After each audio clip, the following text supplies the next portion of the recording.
Well, Kyle, thank you for coming on here today, man. Thanks for inviting me, Gary. I'm stoked to be here. Of course. So, yeah, getting this thing started and getting right into it, would you be able to give us a little bit about who you are and what you do? And yeah, we can work from that. Yeah, cool. Nice broad question. So, yeah, I guess what I do now is I like to talk about the topic of awakening and healing and where these two meet for people. So, people that are sorry, my voice. People that are struggling with suffering. A lot of what I talk about integrates the physical effects of the awakening process. So my journey was basically my awakening happened through getting a really bad chronic illness that took a long time to heal from, and that just changed my whole life. It was very also like you call it like mysterious chronic illness because I went to so many Western doctors and nobody could help me. No one could explain it. It started with COVID, so you could call it long COVID initially.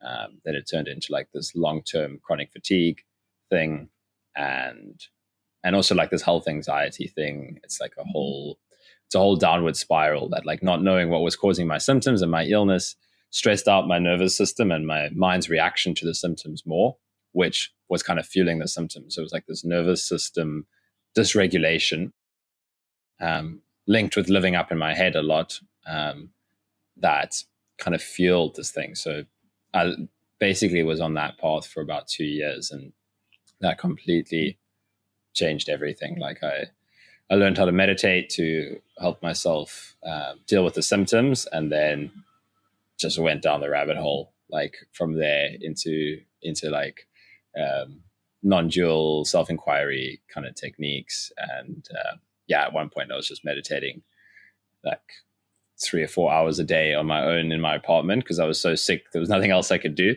So I was like, I'm not going to fight this anymore. I'm going to, I was like listening to people that would go on meditation retreats and, live in a cave to kind of have these insights. So I was like, well, life's kind of put me in this space already. And for a long time, I'd been fighting it. Like I was pretty young at the time as well. I was like 21, 22. And I was like, what's going on at such a young age? Why is this happening to me? And, but there was something that was so interested in this awakening process. Like, I don't know if you know Sam Harris's work.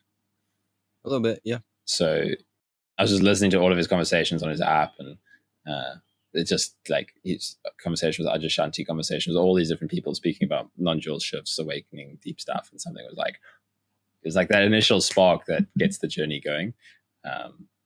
So long story short, like how that played out, it took me down this rabbit hole, and something shifted and never shifted back. Yep, that's what happens. Yeah. But essentially, it all started with suffering. Yeah, a large amount of physical suffering. Exactly. And so like I talk about the illness, but that was a culmination of longer term suffering, right? Of feeling separate, of feeling isolated, of living up in thoughts. I was like, I was a very intellectual guy at the time. I was studying economics and did really well in academics. Like it came pretty naturally to me.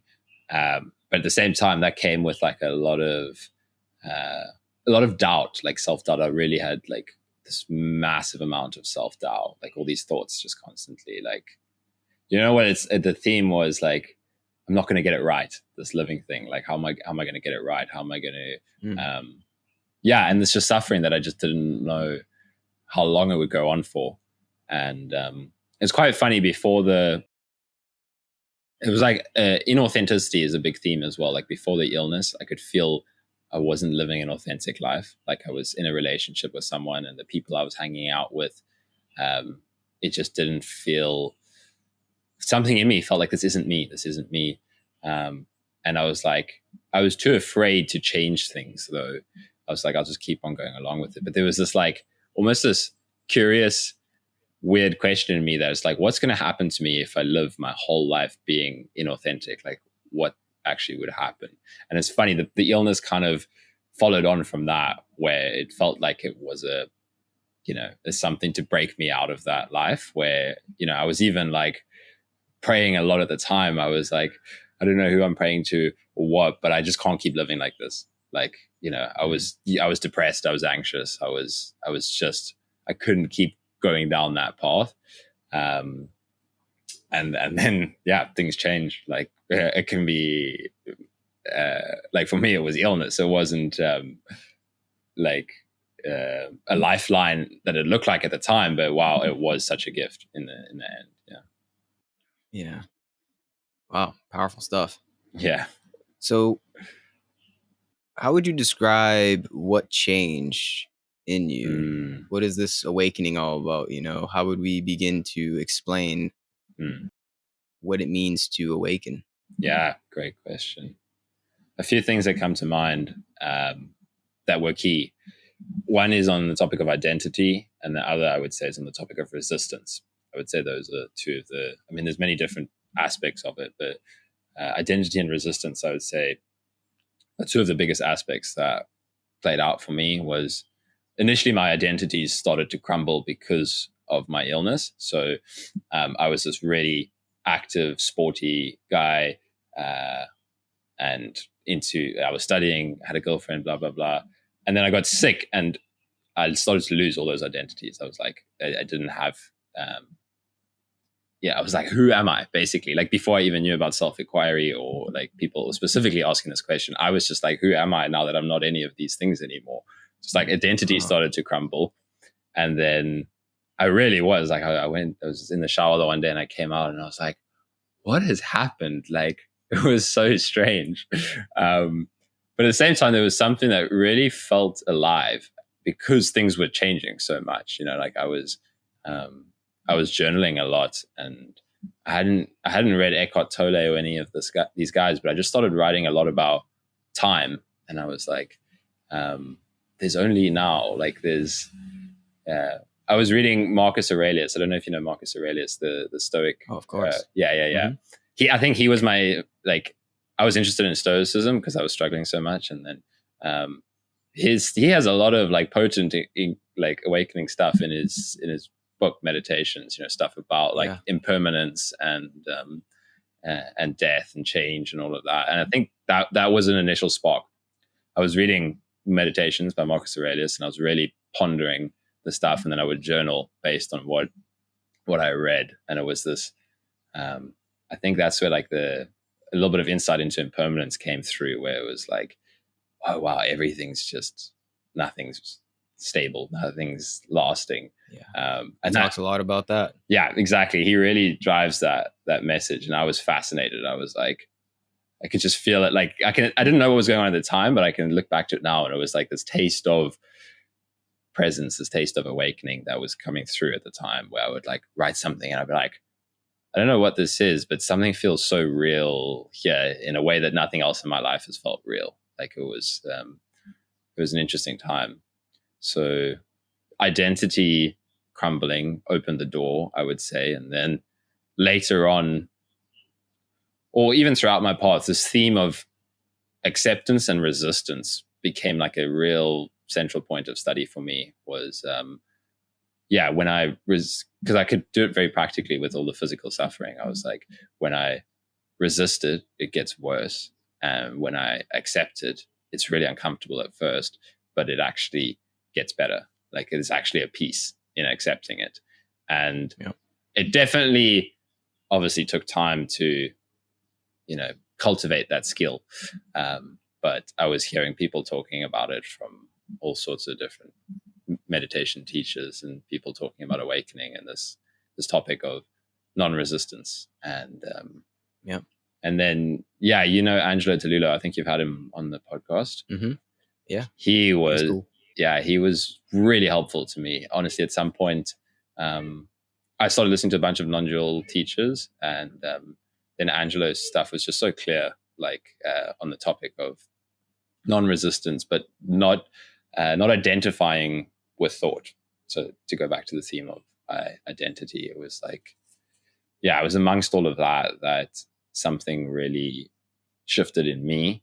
I've been like exploring it for like a year or so, and then meditating a lot, listening to lots of non-dual pointers, guys like Jim Newman as well, and some of the really direct non-dual pointers that was kind of destabilizing. I don't know if you're familiar with their like Tony Parsons, Jim Newman, those kind of pointers. Mm-hmm. Yeah, even Sam Harris's stuff, he was talking a bit about like this absolutely no free will, and there's a powerful pointing in that, but it's also when you're suffering a lot, it can be a bit like leaves you with nothing, nowhere to orient to. Which again, there can be a power in that for awakening. But Angelo was pretty helpful because he clarified some stuff for me where it was like, yeah, sure, there's no one here, there's no one practicing, there's no essential self that's separate from the awakening process that's going to make it happen, but practice can still happen, inquiry can still happen, meditation can still happen. And Yeah. I was finding those practices so helpful, meditation and inquiry and all of that, that when I heard that, I was like, oh, phew, it's a relief. I can continue with that. Whereas I was listening to like Jim Newman and even, I don't know if you know John Aston. Yeah, I've had him on too. Yeah, I love John Aston. I was joining his like weekly meetings and stuff. But even I asked John once on one of his meetings, like, what's your thoughts on meditation? And he was like, it's a waste of time. And something in me knew that for me, that was not the case. Where I was like, okay, like, it was a good point in my own journey where I like learned to trust. Okay, you can get advice from outside, but there's something that you have to know that's only going to be right for you. And yeah, then again, I was with John, I was with all these other guys, and then I found Angelo, and now I followed Angelo's work for like almost a year, and he triggered like a big shift, and then helped me so much through all the shadow work, emotional processing after that first awakening. So yeah, I have a lot of gratitude to that guy. He was like a real beacon of clarity for me. Yeah. Mm-hmm. Yeah, shout out to all those guys. Yeah, exactly. All of them, they all played a role. Yeah, right. Yeah. Praise to the way showers. Exactly. Honestly, the real ones. So you're saying John Aston said meditation is a waste of time, and you didn't agree with that? I don't want to like put words in. It was like 2 or 3 years ago, so I can't remember exactly. Like if John sees this, I don't want to accuse John of saying anything. But it was on one of the meetings, and he just in his own journey, I think he'd kind of reached a point where he needed to let go of this meditation seeking, and that was such a big shift for him. I think that's kind of the perspective he was sharing with me, where I was like, I get it. Yeah, I got that as well. And I think there was also there was a truth in what he was sharing, but there was something in me that knew that so much more clarity and that meditation was so helpful for me, honestly, like meditating without a goal, just like sitting yeah, exactly, in the morning for like an hour and just being. I was like, I'm still going to do that, even if you say practice is unnecessary. Something in me feels like there's still a lot of benefit in this for me. Yeah. Mm-hmm. The thing is, we don't realize it's all unnecessary until we do it enough to realize it's unnecessary. Yeah. So it's a weird dichotomy. It's sort of a paradox and a contradiction. Yeah. In trying to explain it. Exactly. Because you have to just go through that entire process, that unraveling yourself. Yeah. So for John, yeah, that makes sense. Yeah. He is, maybe a master. He has done this way longer than all of us. So yeah, it makes sense in that context. But to people that are just getting started on the path, to say something so blatant like that, yeah, I feel it can be not really beneficial, because it's true. Both things are true. Yeah. Meditation is not needed, but it also is needed, and it depends upon the context. Yeah. It depends on how you're looking at it, who's asking it, exactly, and how are they asking it. So yeah, there's many different. It's hard to generalize these things. Yeah, exactly. Like there's no fundamental. It's kind of like what you were saying. There's no about practice, no practice. It's really about meeting somebody where they're at, kind of feeling into what's their fixation in a sense. If someone's fixation is a real attachment to practice and a non-willingness to let go of that, then maybe pointing away from that is exactly what they need to hear in that moment. But like you said, it's not a generalization for everyone, because for somebody, they could really benefit from just sitting in stillness and exploring and inquiring. So yeah, it's really about meeting somebody where they're at, which is something I learned from both of them, and then that's how I work with people now. It's just Mm. where you're at. There's no fundamental answer. It's all dependent on the person. Yeah. Exactly. Yeah. Because you don't want to get too attached to being unattached. Exactly. Right. It's a trap in itself. Like I had that phase after this non-dual like no self awakening, you could say, where I was like, okay, so I'm not a person anymore, and and in a sense there was something that was true in that, like the need for things to be a certain way just didn't feel relevant here at all. So like I would hang out with people and they'd be like, so let's go here, let's go there. What do you want to do? And I'd be like, I just go with what happens. Like there's no identity. I didn't say this, but this is how it felt. Yeah, because there was people that were not interested in awakening and stuff. But like there's nothing here that has a preference for a certain way. But there was a kind of non-identity attachment thing going on there, which had to be worked out over time. Where I was like, oh, like the personality can still fully express itself, and I can still have like a very unique way of moving through the world, but just like there's no fundamental identity structure or inherent Exactly. self in a sense. But it's definitely that non-dual personality is like a big trap, I think. Definitely. The identity of no identity. Yeah, exactly. Yeah, man. It's tricky. It's definitely tricky in that regard. And I can only speak from that because I was caught in that too. Right. Being this Yeah. like fake holy, fake non-attached. It's weird. That's that's like it's not good for anybody. It's not good for Yeah. yourself. It's not good for anybody around you to be like that. And I think it's tough to see, right? Because that is all right, so I'm going to back up here. That's like the first step to awakening, is waking out of the ego, Yeah. right? Yeah. That's Yeah. when the fun starts. That's needed. You actually Yeah. do need to realize no self, anatta. Yeah. But it doesn't really stop there. Yeah. It doesn't, right? The integration is most important. I think that's the next step, is bringing that revelation of no self or higher self, however you want to phrase it, God realization, Yeah. bringing that back into the human, Yeah. Yeah. right? That's the tough part, That I is like think. that's the messy bit, right? Yeah, Yeah, but Angela worth would, it.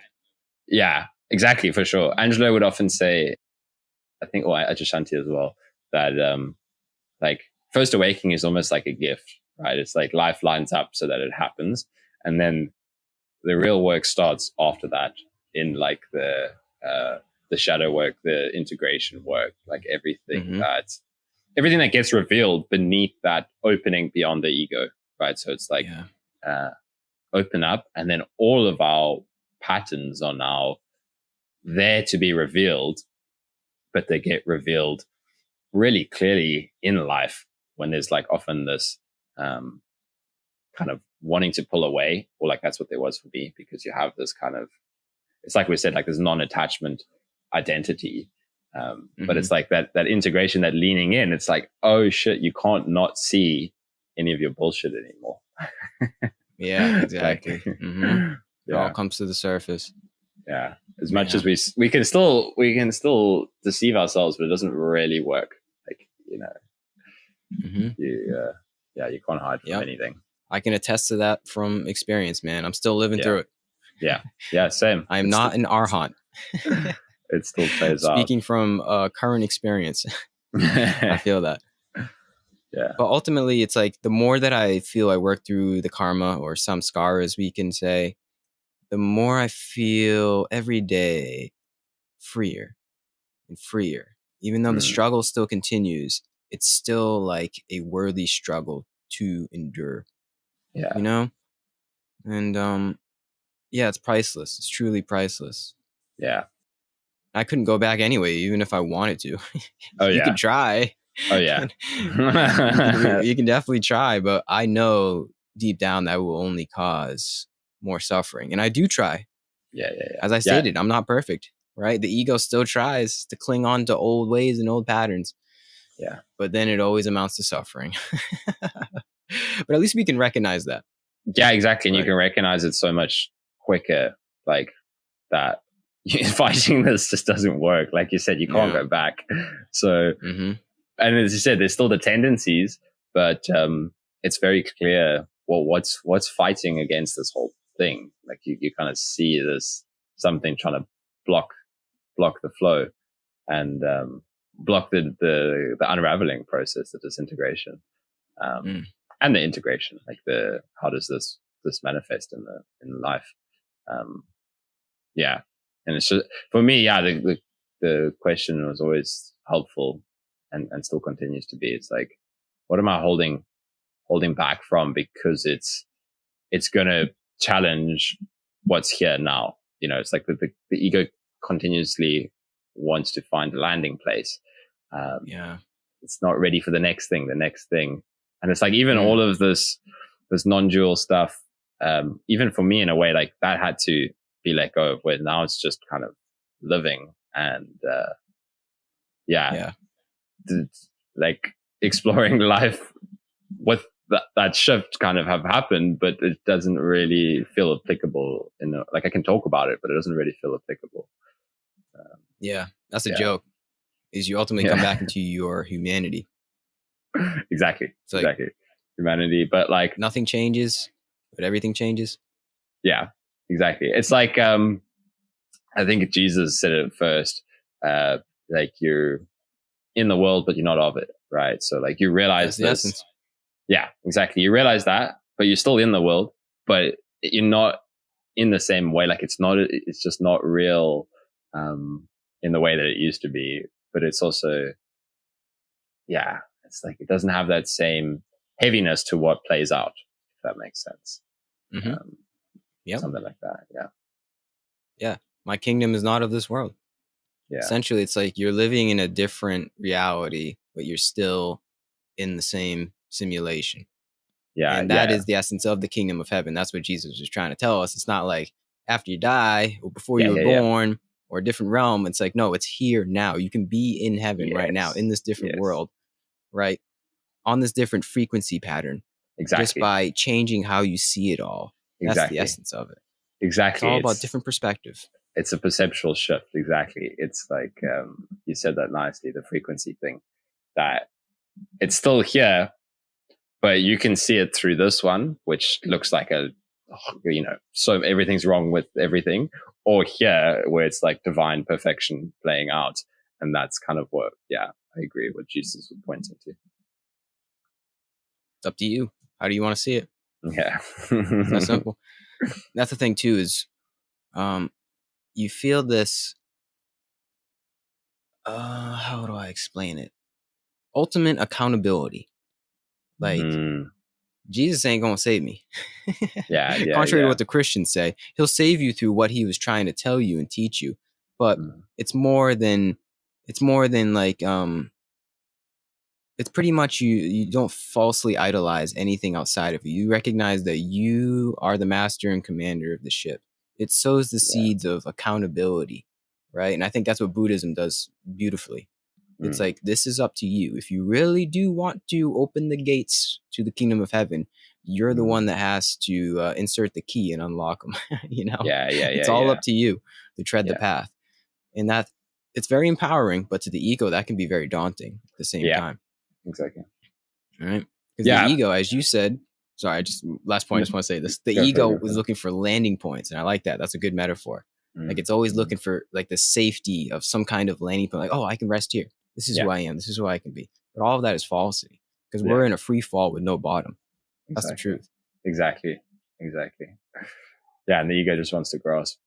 But I like what you said about, just that point of, and I like to kind of try and mix the perspectives. So like like you mentioned, the more Buddhist perspective, that's like, it's all up to you. You're accountable to work out your own karma. Essentially, you're accountable to work out your own suffering. But I love almost the more like devotional surrender kind of side of, kind of, so like, I agree with what you're saying. Like Jesus is not going to like the way that many people, like in the purely dogmatic religious, the fundamental Christian. Yeah, like if I just kind of, I don't know, whatever, put like, go to church and say his name and blah, blah, blah. But I feel like there's a deeper devotional way to like surrender. Definitely. And it's like, there's this, and it's funny, I've been reading a lot more about him recently, just like some, like other perspectives. I don't know if you know about like the Nag Hammadi scrolls. Yeah. So that kind of Definitely. stuff. And yeah, I feel like there's something in his message of like, this unearned, and this is kind of what I try to share with people, like in what I do with like, working with people is, if you really surrender to what's here, then you are infinitely held, you are infinitely supported, but it's like that dance of this willingness to completely surrender, this willingness to completely let go, this trust. The deeper the trust is for the whatever it is, whatever form we want to give the divine or the infinite, it's unearned in that sense, where it's like, it doesn't matter how bad it feels like we are at certain things. Like there's this unconditional acceptance inherent to reality in a way. That's what I would say is also ties in with like the non-dual perspectives of it's already here. It's already, you're not going to earn it, right? You're not going to earn it, but you need to kind of surrender to it. So there is a certain aspect I like really about Jesus's message in that, where it's like, that, yeah, it's a free gift available to you, but it's not going to come in the form that you think. It might come in the form of completely shattering your world. You know? Yeah. Let's tie this together and say it's completely up to you to shatter your world. It's completely up to you to surrender. Yeah. Right. Yeah, exactly. And there's an aspect of it that's completely beyond you as well. There's like there's like, you can be so willing, and then eventually something beyond you will open you up in a sense. It's like, I feel like letting go of the individual that feels like it's completely up to them as well. So it's like, it's completely up to me to a point, to like, how much can I surrender? And then you even surrender the fact that you can do anything about this process at all. Like that I feel is like a big one, where it's like, okay, surrender so deeply that this is actually completely beyond me. And then it's a willingness to see when we're like going into something or getting pulled into something or avoiding something or resisting to something. But that kind of, for me, that real deep trust and faith that like, this is so beyond me. At the same time, I have a role to play in the process as well. Well said. That's real surrender. Yeah. That's well said. It's hard to articulate these things. Yeah, exactly. It's quite literally paradoxical. Yeah. But that's the fun in talking about this, I find. Like, the more we find slightly different ways to articulate it that really feel true to us, it might be like subtle differences, but they can be really quite a powerful difference in like a slight different articulation. Like it's difficult to put into words, but slightly differently can come across in like a very different message, if that makes sense. Yeah. Everyone has their own flavor on the truth, exactly. quote unquote. Right. And that's what's cool. That's why I like to come on here and speak to people, be open-minded enough to listen to somebody and hear how they see it. Even though truly words will never do it justice, it's like still beneficial. I feel it's still some sort of meditative exercise to come on here and sit down and listen to somebody else and hear, just listen.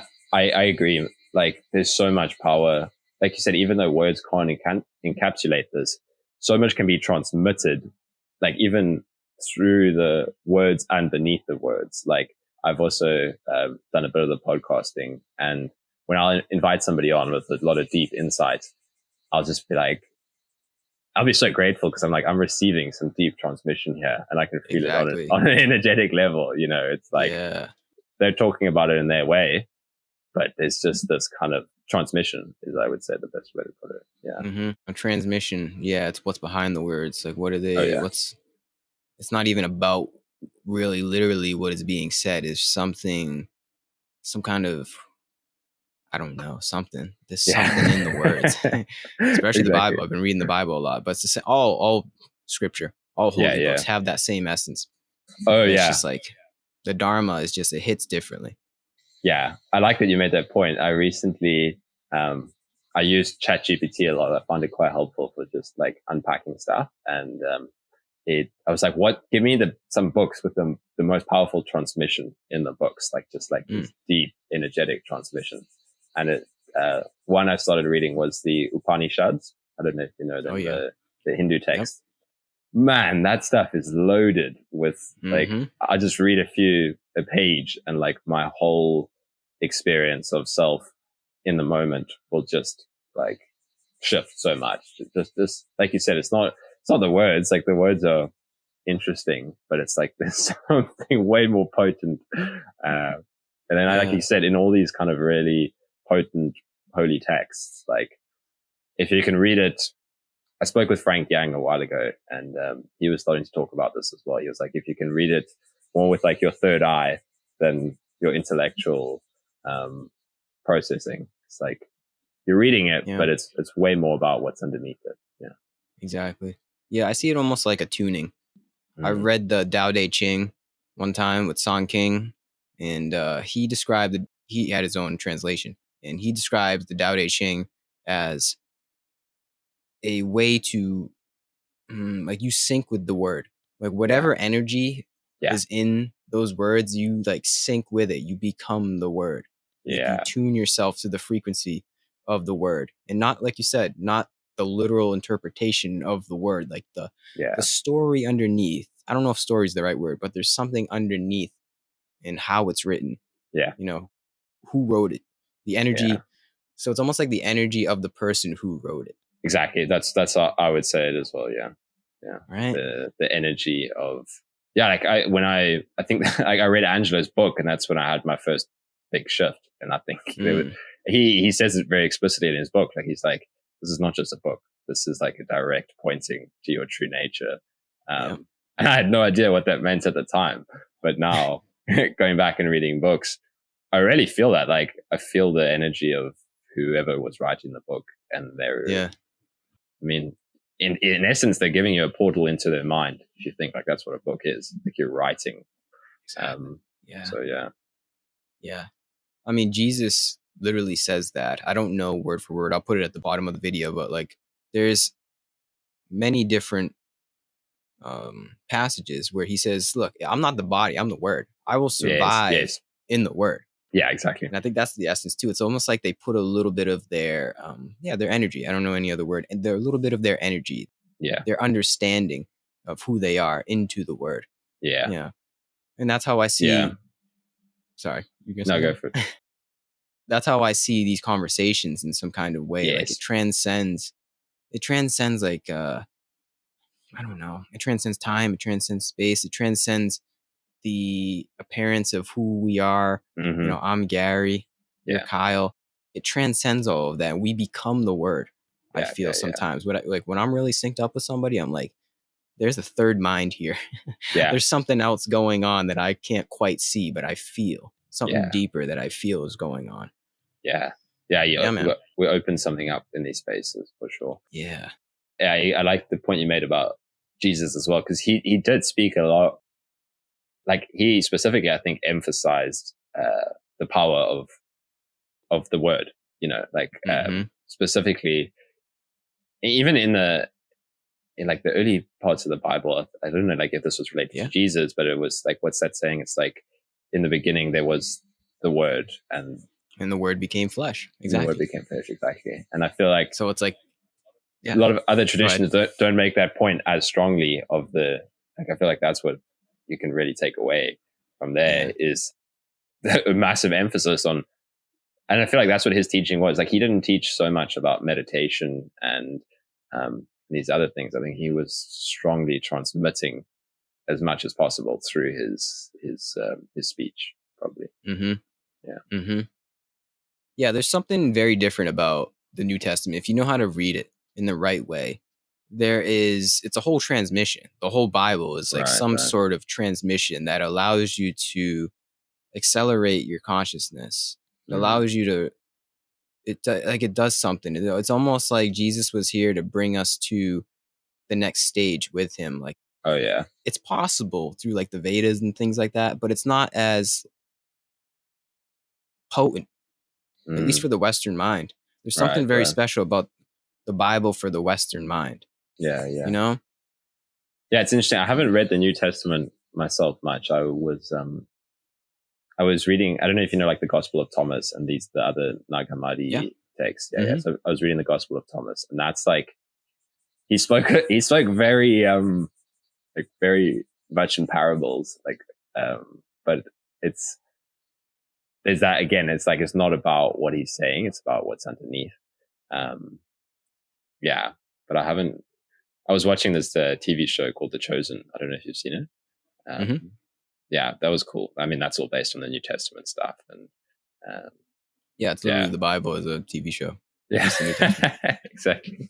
Yeah, I didn't agree with it, like all of their interpretations of it, but I thought it was really beautiful. Like all the compassion aspects, like how they portrayed that, like this kind of willingness to heal and be open to everyone. No one was left out, you know. Definitely. Yeah, there's for sure there's dogma in the show. Yeah. It's definitely made by fundamental Christians, but it's cool to even just represent the New Testament in a TV show. I don't think that's ever been done. I mean, we have the Passion of the Christ, but that was something different. That was long ago. Yeah, I think it allows the story to be brought to the masses, which is cool. Yeah, and I feel even if, you know, the way that they've packaged it is not perfect, you actually still can connect with the energy of the word of Jesus, of the Christ, of all of that through it. Like, that's what I was feeling. I was like, I had such a reverence for him after watching certain episodes where I was like, wow, like this guy just, you know, however you want to talk about him, but like the fearlessness to also just live his truth. That's really inspiring for me. It's like, you know, he was hated for it, but that fearlessness is like so inspiring. Yeah. Yeah, man. Yeah. I think Jesus is best interpreted in his word if you know how to analyze his whole life. Like, you have to get the whole story. You read a few passages here and there, it'll make sense, it'll hit, but you have to understand like what he was more than just like the person. Yeah, definitely hold the person in the context, but you have to have the whole story of what he was here for, what he was doing, what he said while he was doing it. Yeah. When you can put that whole package together, it makes a lot more sense of why he was such a powerful being and why he's held in such reverence 2,000 years later. Yeah. And he was here to bring about a higher stage of consciousness. Yeah. And that was it. He was the ultimate revolutionary. Yeah, exactly. But beautiful in that he didn't come to it in the way, like he really transmitted the love aspect, you know, that it's like, it's about, like all these, like the same with like Gandhi and, all these, like, I feel like they portrayed that in the show nicely, where everyone was like, oh, he's the ultimate revolutionary, so he's going to start a war against the Romans, or it's like going to be about violence and like all of that kind of stuff. But it was like, no, revolution through healing, through love, through kind of openness, forgiveness, acceptance, you know. Which I feel like that's as well why it's like he's a revolutionary that transcended time, because it shows how much more powerful how many wars have we had? But like, and he came with his approach, and like what an impact it had. Yeah. And when he said he was coming to bring a sword, he meant bring a sword to the dogma. Yeah, and exactly. Destroy the old ways that do create war. Yeah, it was a sword of love, essentially, that he was coming to stab to the world. He was cutting up the world because the world was lost.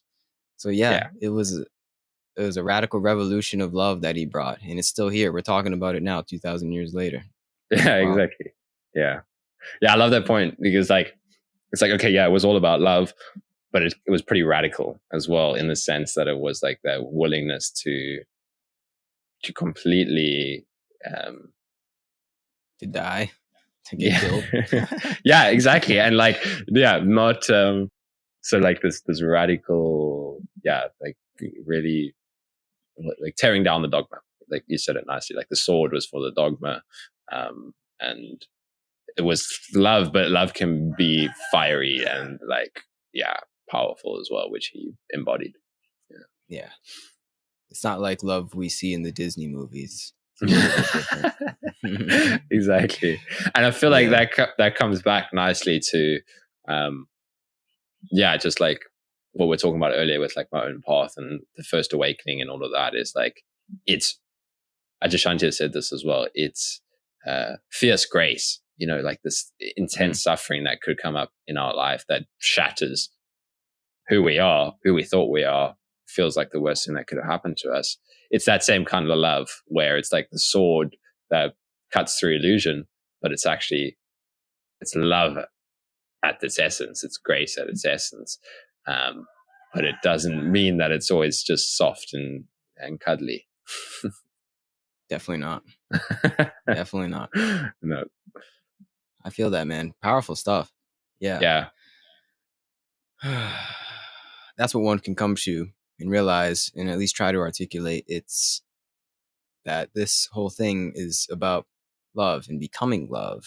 We lose ourself, our sense of separate self, to love, to this greater force of love that we could ever imagine.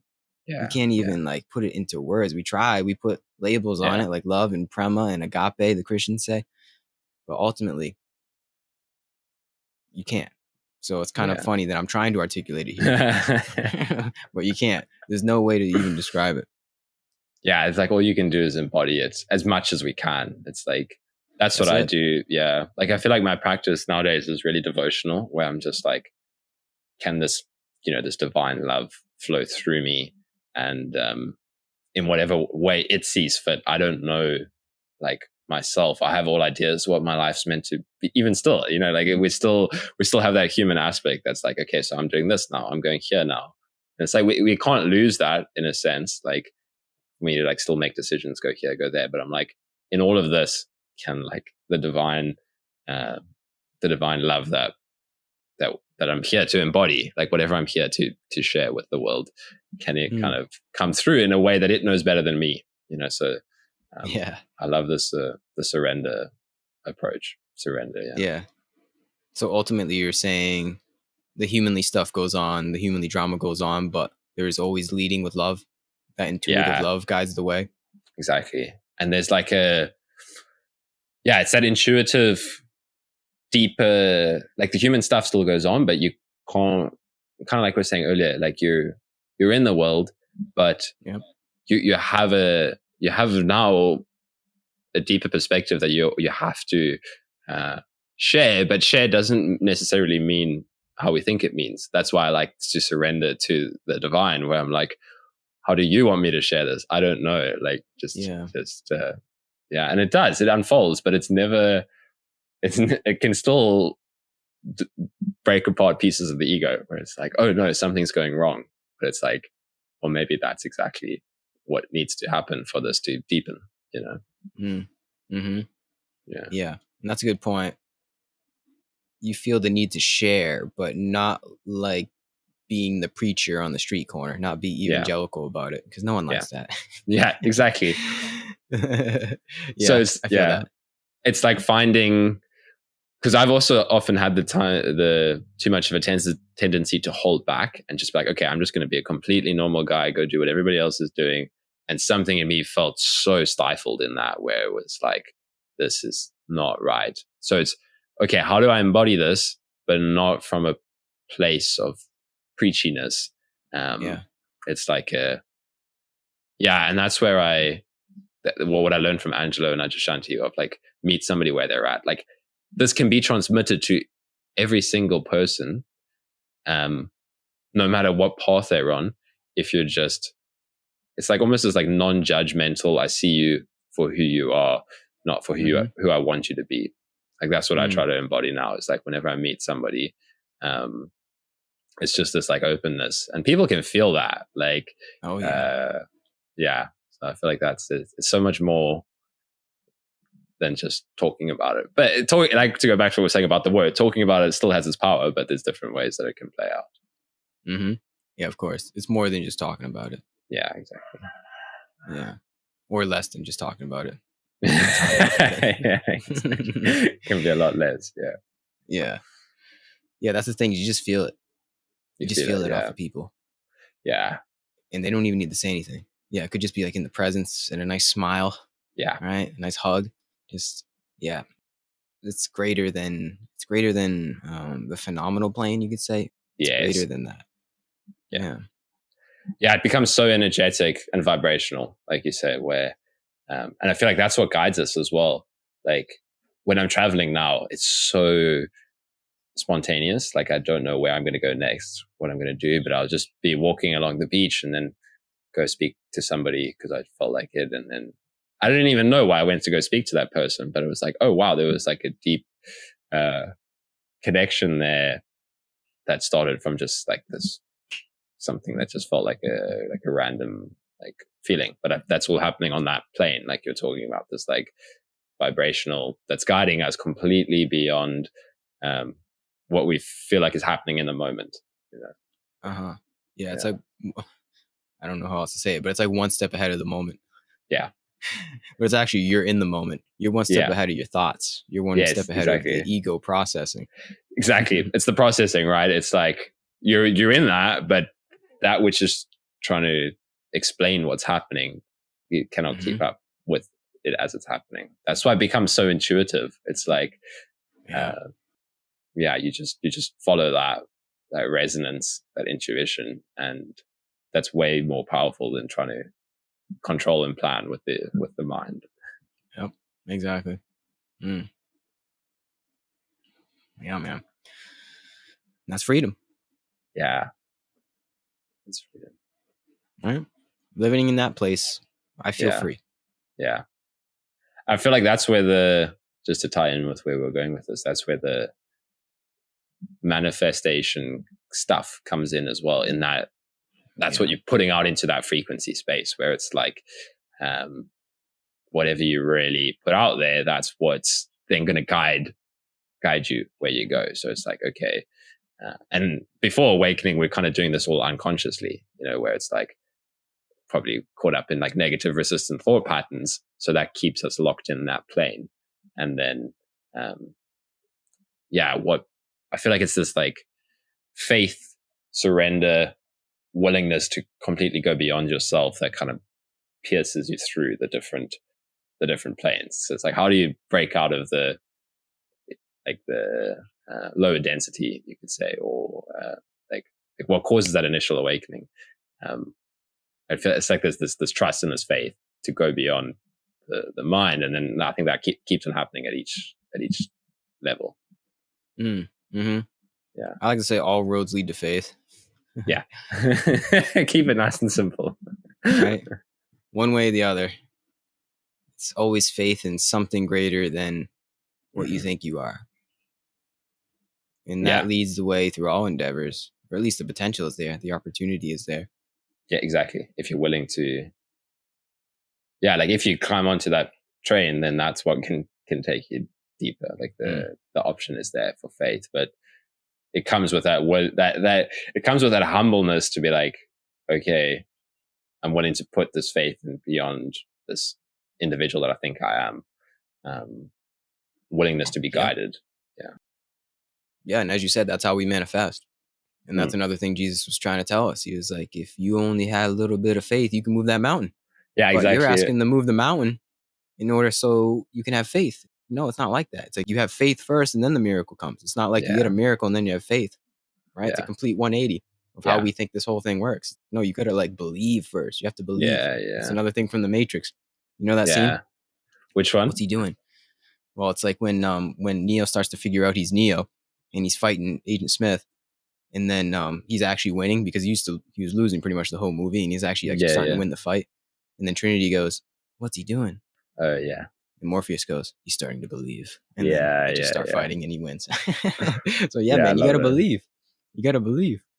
Yeah, it's true. Like Jesus said that really nicely. Like that's what I also love. He really emphasized that like incredible power of faith. And I feel like he embodied that. That's how he did all this stuff that he did, was like, that's like his number one lesson, I feel like. Yeah. Like how, there was that one where it's like, if you have that one that you're talking about, I think it's like, if you have faith the size of a mustard seed, you could move a mountain. It's just like, there's so much potential in faith, yet, and that shows how little faith so many humans have. Like, if you have faith the size of a mustard seed, you can move a mountain. So why aren't we moving mountains? Because many don't even have that faith.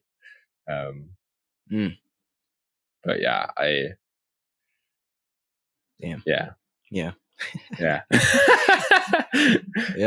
It all comes back to that, though. I totally agree. Like you said, all roads lead to faith. Because even, again, like I love, like my traveling has been such a great, like real world moment to moment perspective of this, because it's so unknown. And every time I've had a little bit of doubt, but like I'll arrive somewhere new and I don't know where I'm going to stay for the night. So like I'll quickly book a last minute Airbnb, and then I'll meet somebody and they actually had the perfect place for me to stay. If I just had a little bit more faith and willingness to like not have to, like, again, it's fine, like, to plan and prepare for things, but it's been a theme for me in the traveling where I'm like, there's many times where I went a little bit to the safer option. And if I just stayed in a little bit more faith, there was something there. But it's been cool to see, actually, pretty like, directly. Yeah. Again, Jesus says that as well. Keep going back into the Bible. It's like, don't worry about it, man. Don't worry about how you're going to be clothed, or how you're going to be fed. It'll all come. That. It's all through faith. Yeah, man. Truly powerful stuff. Yeah, I feel that.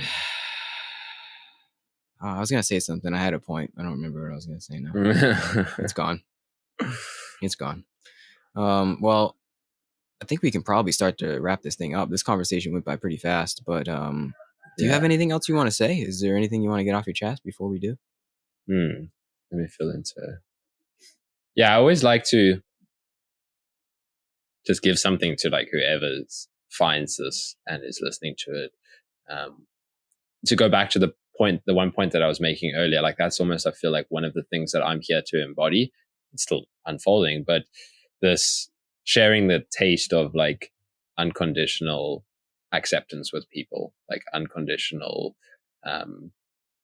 like you are, whoever hears this, you're exactly in the right place that you need to be right now. You haven't made a step wrong.